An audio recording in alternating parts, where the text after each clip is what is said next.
ఈ రోజే సబ్స్క్రైబ్ చేయండి, మీ ఫేవరెట్ షోస్ చూడండి.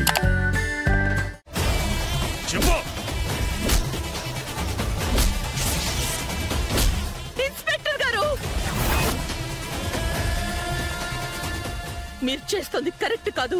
మీ వాడు చేసింది కరెక్ట్, మేం విచారణ చేయడం మాత్రం తప్పు అంటారు. హంతకుడని నా కొడుకు మీద నిందని ఎలా మోపుతారండి? విలన్ మీ సుపుత్రుడే అని మాకు అర్థమైంది.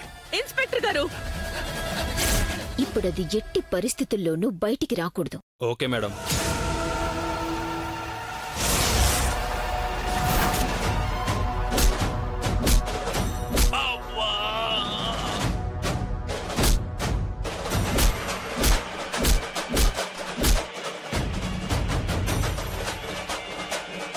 నేను నా లాయర్తో మాట్లాడతాను, కాస్త టైం ఇవ్వండి.